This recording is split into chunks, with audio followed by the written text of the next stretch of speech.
Bienvenue à notre émission Gouvernance locale, fidèles téléspectateurs de la RTNC Développement. Comme vous le constatez encore sur ce plateau, je suis venu vous parler de la décentralisation comme la fois dernière. Aujourd'hui, nous allons parler de la problématique de la décentralisation en République démocratique du Congo. Et je veux partager ce thème avec le professeur Nico Omeonga, professeur d'université. Avec lui, nous avons tout le temps échangé sur l'actualité du pays. Bonjour, professeur Omeonga. Bonjour, madame la journaliste. Comment vous allez? Ça va bien, merci. D'entrée de jeu, nous voulons un peu connaître, avant de plus un peu de définir la décentralisation, nous voulons comprendre l'importance de la décentralisation en République démocratique du Congo. Oui, l'importance est simple. Et heureusement que nous sommes dans la chaîne qu'on appelle la chaîne RTNCD, qui est considérée comme la chaîne de développement. Donc la décentralisation poursuit entre autres le développement à la base. Donc la décentralisation a pour mission, et pour bien comprendre ça, il faut comprendre ce qu'on appelle, tous les théoriciens de la décentralisation parlent des 3D de la décentralisation. D comme division optimale, rationnelle, D comme démocratisation en profondeur, D comme développement. Division rationnelle consiste à une division de l'espace, c'est-à-dire sur le plan géographique, et une division sur le plan politique, c'est la division horizontale et verticale par rapport aux compétences dévolues au pouvoir central et aux compétences dévolues aux provinces et aux entités territoriales décentralisées. Ça veut dire que quand on parle de ces divisions, nous avons d'une part des compétences concurrentielles et d'autre part des compétences exclusives. Mais je disais tantôt aussi que c'est aussi la démocratisation en profondeur. Ça veut dire quoi? Quand on parle de la démocratie ou la démocratisation, on fait allusion à l'élection. Parce que très souvent, les gens croient que quand on parle des élections, il ne s'agit que des élections au niveau national, provincial. Mais alors qu'avec la décentralisation, je l'ai dit l'autre fois qu'il y a 3 niveaux de leadership national. Il faut des élections au niveau national, leadership provincial, des élections au niveau de la province, leadership local, des élections au niveau aussi local. Donc, la décentralisation nous permet d'avoir des responsables politiques qui sont placés à la tête des institutions politiques au niveau de la base, que ce soit des gens qui sont réellement élus. Ça, c'est ce que ça veut dire, la démocratisation en profondeur. Mais aussi, j'ai dit que la décentralisation vise aussi le développement à la base. Ça veut dire quoi? C'est le développement local. Et la chaîne, le thème, le sujet, c'est la gouvernance locale. Donc, le développement doit partir de la base vers le sommet. Encore que c'est à la base où on a un plus grand nombre de Congolais. Donc, il faut que l'arrière-pays, la base, soit développée pour que le développement soit un développement harmonieux et un développement intégral. Parce que, comme vous le savez, les gros de la population, soit 70% de la population congolaise, se trouve à la base, donc à l'arrière-pays. Merci beaucoup, professeur, pour ces éclaircissements. Mais quelles sont les entités territoriales décentralisées? Au terme de la Constitution, les constituants ou le législateur a donné une liste exhaustive des entités territoriales décentralisées. Nous avons la ville, la commune, le secteur et la chefferie. Voilà les 5 entités territoriales décentralisées au terme de la Constitution, mais telles que voulues par les législateurs. Et il faut noter que dans d'autres pays, la décentralisation procède à la décentralisation seulement par un acte législatif, par une loi. Alors que chez nous, nous avons l'avantage d'avoir une décentralisation qui est consacrée dans la Constitution, mais aussi au-delà de la constitutionnalité de cette décentralisation, mais il y a aussi d'autres lois connexes. Il y a au moins 10 lois en rapport avec la décentralisation, mais à ce jour, il n'y a que au moins 4 lois qui portent sur la décentralisation, mais les 6 autres vont l'être dans les jours à venir ou dans les années à venir. Donc, la précision et détail, chez nous, la décentralisation, elle est constitutionnelle, alors que dans d'autres pays, la décentralisation, elle est seulement légale. Est-ce qu'on peut connaître quand même l'historique de cette décentralisation RDC, comment ça a commencé et où est-ce que nous en sommes maintenant? Et je vais peut-être, avant de parler de l'historique de la décentralisation en RDC, parce que étant chrétien, je vais vous dire que la décentralisation a commencé d'abord par le créateur lui-même. Vous savez, comme on dit que la décentralisation, c'est le transfert de compétences. Voilà Dieu qui est souverain, qui dirigeait des territoires importants. Il dirige le ciel, il dirige la terre, mais il a estimé qu'il pouvait déléguer les pouvoirs, transférer les compétences à l'homme. Et l'homme auquel je fais allusion, c'est Adam et Ève. Donc, Dieu a donné le pouvoir à Adam et Ève. Il a conféré la compétence et il lui a même donné des compétences exclusives parce que tous les noms d'oiseaux et d'animaux que nous connaissons ici, c'est l'œuvre de la compétence exclusive d'Adam qui a nommé tous ces êtres vivants qui se trouvaient. Donc, ça c'est aussi une forme de la décentralisation parce que Dieu a conféré compétences et ressources et certaines compétences exclusives. Mais pour revenir à la question, quand est-ce qu'on a connu la décentralisation? Donc, il faut noter, raison garder, que la décentralisation ou quelques éléments, instruments de la décentralisation ont vu les jours déjà au début des années 80, c'est-à-dire précisément à 1982, sous la Deuxième République. Et à l'époque, on avait mon collègue, le professeur Vundoa Tepemako, expert en droit administratif, qui était à la tête du ministère de la décentralisation et aménagement du territoire. Et à l'époque, on a fait un test un des instruments de la décentralisation, donc le découpage territorial. C'est ainsi que le Grand Kivu, déjà en 1982, a été divisé. On a procédé à la subdivision des Grand Kivu qui a donné naissance à 3 provinces distinctes. Mais de manière constitutionnelle et à Troisième République, la décentralisation a été consignée par déjà le 18 février 2006 dans la Constitution, mais sa mise en œuvre est intervenue en 2007.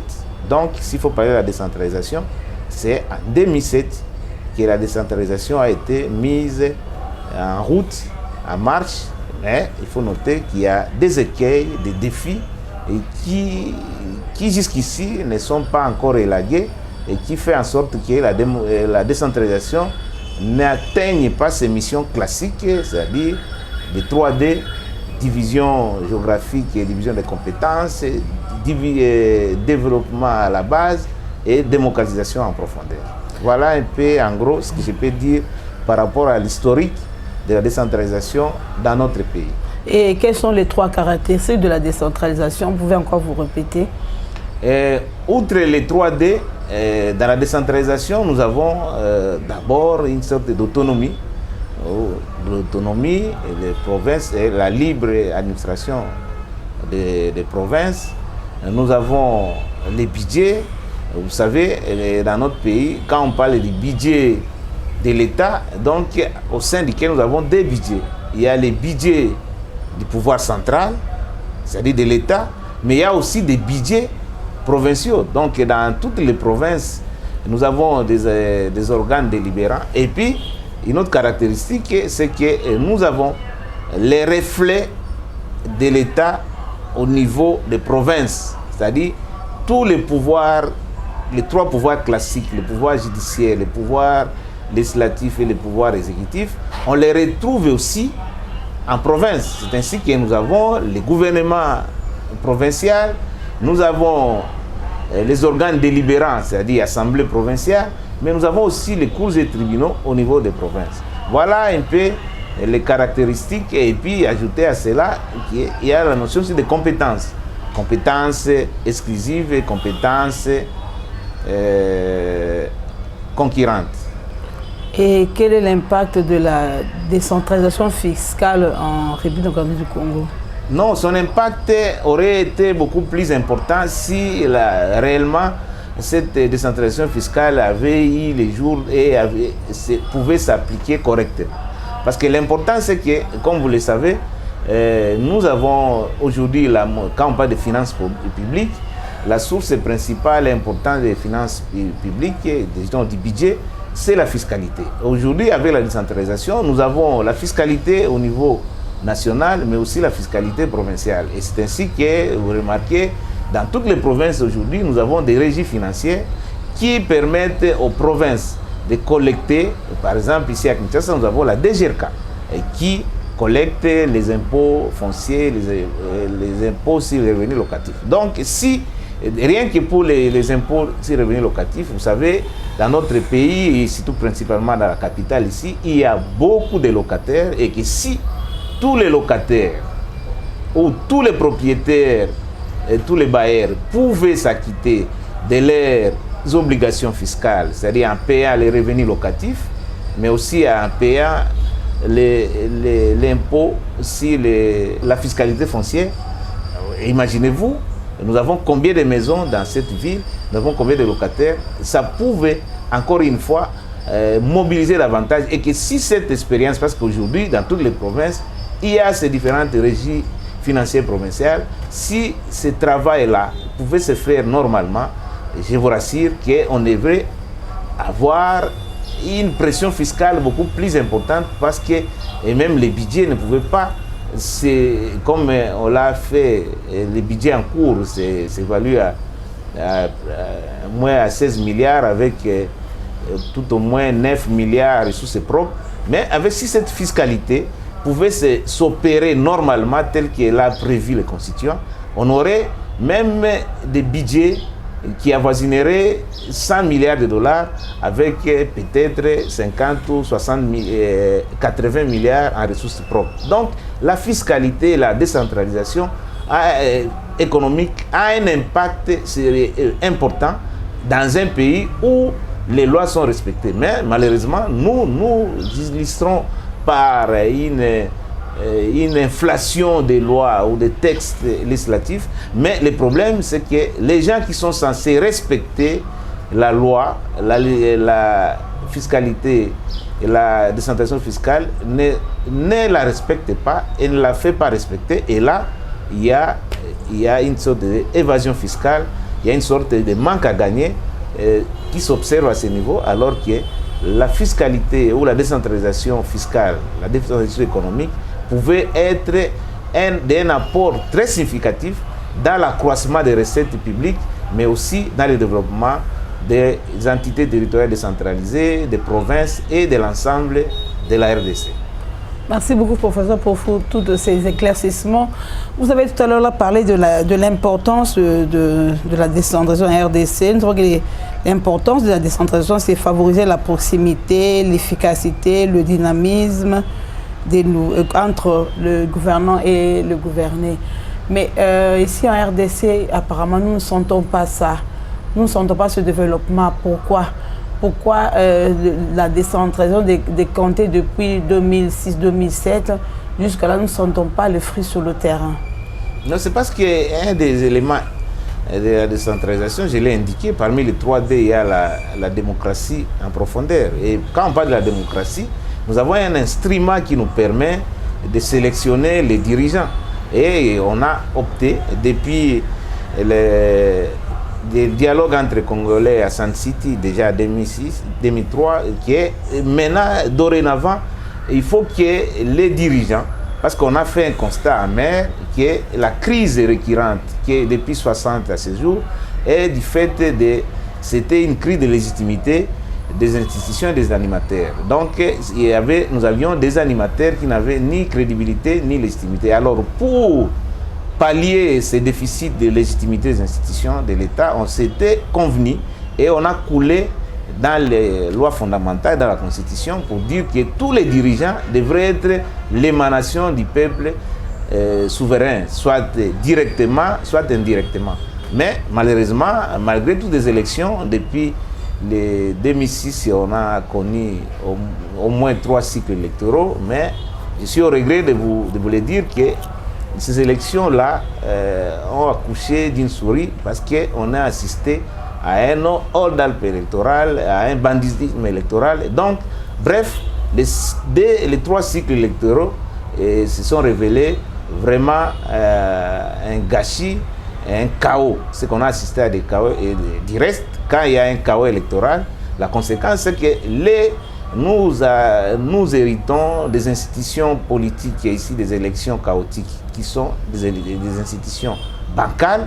Et ensuite, les animateurs ne jouissant d'aucune légitimité, d'aucune crédibilité. Et là, ça crée encore les déficits de légitimité, le déficit de confiance.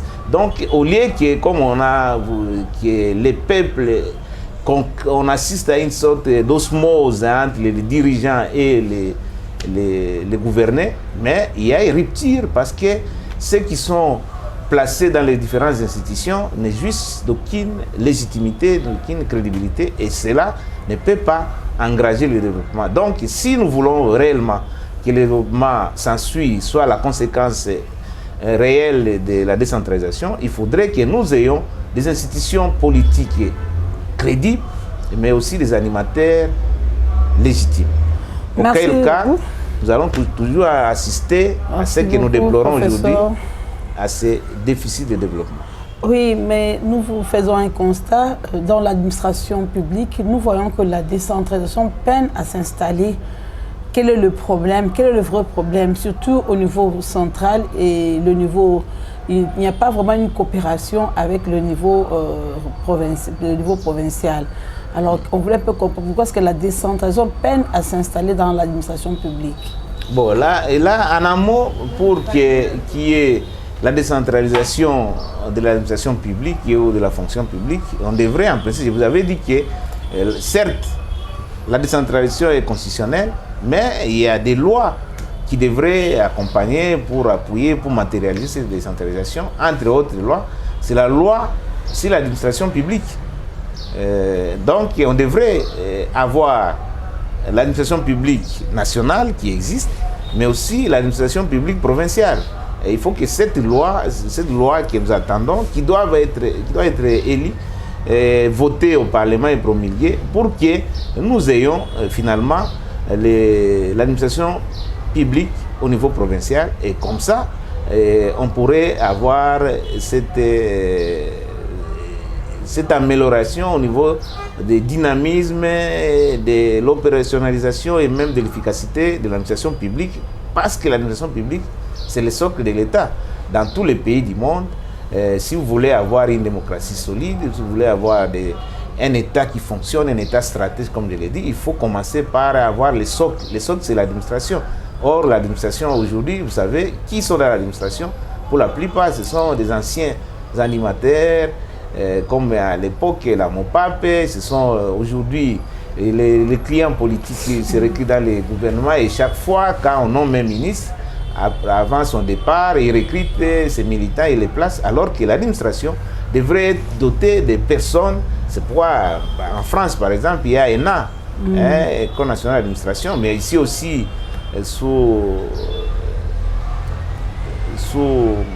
Matata, on a aussi lancé une école d'administration. Donc c'est pour former, à l'époque, pendant la colonisation, on les appelait les commis de l'État. Donc il faut des gens. C'est pourquoi j'avais, à la dernière émission, parlé du personnel, parmi les préalables, pour lancer l'administration et la décentralisation. Il faut aussi un personnel politique formé, mais il n'y en a pas encore. Il n'y en a pas encore, malheureusement. Et aussi, il faut dire, quand on parle de la décentralisation, il y a aussi des entités, certes, décentralisées, territoriales décentralisées, mais il y a aussi des entités territoriales déconcentrées. C'est-à-dire qu'il faudrait qu'on ait des représentants de l'État en province. Par exemple, parmi les entités territoriales déconcentrées, nous avons par exemple les territoires. C'est-à-dire l'administrateur du territoire en province devrait être quelqu'un qui représente réellement l'État central. Mais même les universités, vous voyez, quand on nomme des recteurs, des rectrices dans l'arrière-pays, ces recteurs-là de l'université de Lubumbashi ne répondent pas de ces actions auprès du gouverneur, mais du ministre national. Donc, vous voyez que des entités territoriales déconcentrées et même les provinces, les représentants de l'État en province n'ont pas toujours le profil requis et les recrutements ou la sélection, le casting par rapport à ceux qui doivent représenter réellement l'État au niveau des provinces et au niveau des entités territoriales déconcentrées n'ont pas toujours le profil requis. Et ça, c'est pour cette raison qu'entre autres, la décentralisation à ce niveau peine à s'installer dans l'administration publique, mais aussi dans les collectivités publiques, dans les provinces et dans l'arrière-pays. Voilà, il faudrait qu'au niveau des castings, qu'il y ait un personnel administratif de qualité, mais un personnel politique aussi de qualité, pour que ceux-là, qui sont des animateurs, qui peuvent faire avancer la mise en œuvre de la décentralisation, qui est un processus qui de longue durée. On ne peut pas décréter et ça s'appliquer, mais il faut lancer, mais il faut des mesures d'accompagnement qui vaillent pour que cette décentralisation devienne une réalité et qu'il atteigne l'objectif final, c'est le développement à la base. Et la chaîne à laquelle je m'adresse ici, on l'appelle la RTNCD, la chaîne de développement. Merci beaucoup, professeur. Comme la fois dernière, nous voulons un peu comprendre l'État unitaire et l'État fédéral et par rapport au processus de la décentralisation. C'est pour que M. Chuté, pour notre émission d'aujourd'hui, s'il y a moyen d'expliciter vraiment l'État unitaire, la décentralisation et un État fédéral. Est-ce que la RDC peut aussi aspirer à accéder à un État fédéral? Est-ce que c'est tôt ou bien on peut encore attendre? Oui. D'abord, avant de répondre à cette question, donnons d'abord la différence. Parce que quand on parle de l'État unitaire, de l'État fédéral, ce sont les formes de l'État. Dans tous les pays du monde, nous avons des formes de l'État. Soit que nous avons l'État unitaire, soit que nous avons l'État fédéral. Et maintenant, au sein de l'État unitaire, comme c'est le nôtre, nous avons un État unitaire centralisé et un État unitaire décentralisé. Mais quelle est la différence entre un État unitaire et un État fédéral? Dans un État unitaire, et comme je l'ai dit, les modes de gestion, par exemple la décentralisation, on peut prendre seulement même une loi. Alors que quand on parle de la fédération, c'est constitutionnel. Mais un autre élément, c'est quand il y a dans le fédéralisme, dans un État fédéral, nous avons un État fédéral, c'est d'abord l'État, le pouvoir central, mais aussi nous avons, au sein de cet État, nous avons aussi des États fédérés, où on a tout ce qui se fait au niveau national, peut se faire au niveau aussi de ces différents États. C'est l'exemple du Nigeria, l'exemple de Tanzanie, de la Belgique, l'exemple des États-Unis et même du Canada. Ce sont ceux-là qu'on appelle des États fédéraux. Alors que l'État unitaire, c'est comme nous. Au départ, on avait un État unitaire centralisé. C'est-à-dire, toute l'impulsion par... Nous avons un centre unique d'impulsion. C'est-à-dire, le gros du pouvoir était concentré entre les mains, soit d'un individu, soit des institutions, et à partir desquelles tout devrait être régenté à partir de Kinshasa, de la capitale, comme ailleurs, jusque dans les localités. Alors qu'aujourd'hui, les centres d'impulsion, on cède quelques compétences, on transfère des compétences aux différentes entités territoriales décentralisées, aux provinces, qui peuvent prendre des initiatives. Mais dans un État fédéral, c'est beaucoup plus souple et il y a beaucoup plus d'autonomie, où il y a des tâches, des missions régaliennes de l'État qui sont aussi dévolues dans les États fédéraux. Et par exemple, la caractéristique des États État fédéral, nous avons la constitution de l'ensemble de l'État, mais au sein duquel nous avons aussi des constitutions dans les différents États fédérés, au point qu'il y a des lois qui sont acceptées dans un État, mais qu'on ne retrouve pas, mais qui sont réquisées dans un autre. Mais dans un même État, comme aux États-Unis, il y a des États qui prônent, qui acceptent par exemple l'avortement, et il y a d'autres qui condamnent. Et ça, il y a des États qui, quelque chose que je combats et que j'ai requise, qui adoptent le mariage pour tous, c'est-à-dire que célébrer le mariage des homosexuels, alors qu'il y a des États qui trouvent ça que c'est une abomination, surtout pour nous les chrétiens. Donc, mais dans un même pays, les États-Unis. Donc voilà un peu la différence. Mais aussi, il faut noter que dans un État, les points de jonction d'un État unitaire fédéral, c'est qu'au moins il y a des tâches qui ne relèvent que du pouvoir central. Par exemple, la police nationale. Ça, mais alors que dans un État fédéral, il y a la police nationale et la police provinciale. Il y a l'armée. L'armée relève de l'État central, et c'est que nous avons l'armée nationale, et même pour les États fédéraux comme l'État fédéré, comme dans un État unitaire. La diplomatie. La diplomatie relève de l'État central, de l'État central et même de l'État fédéral. Mais dans un État fédéral, les États fédérés peuvent bénéficier aussi d'une exception, d'une dérogation pour engager leurs États vis-à-vis des tiers, vis-à-vis d'autres États à l'extérieur du pays. Donc, on leur laisse la possibilité de nouer des partenariats avec des États d'autres pays.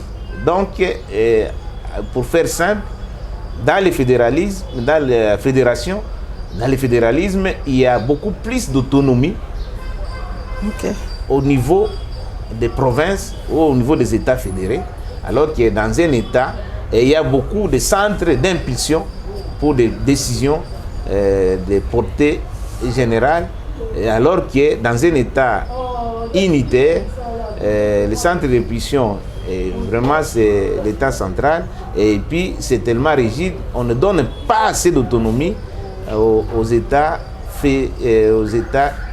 aux provinces et aux entités territoriales décentralisées et déconcentrées. Donc pour revenir à notre pays, avec l'expérience malheureuse des sécessions du sud Kasaï et sécession katangaise, je crois qu'on n'est pas suffisamment préparé pour nous lancer au fédéralisme.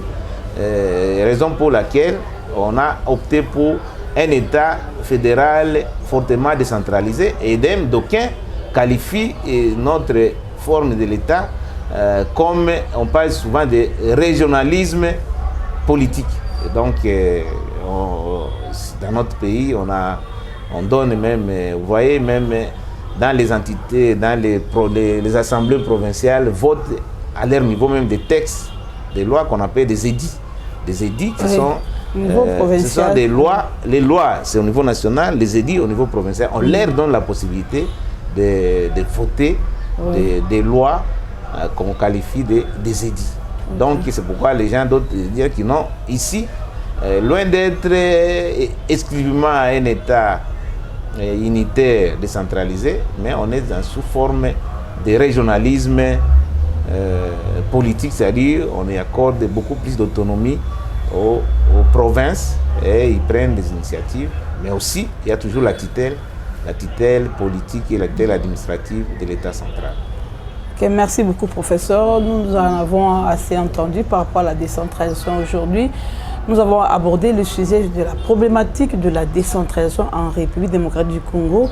Ainsi prend fin cette émission. Restez branchés sur les programmes de la RTNC Développement. Au revoir et à la prochaine.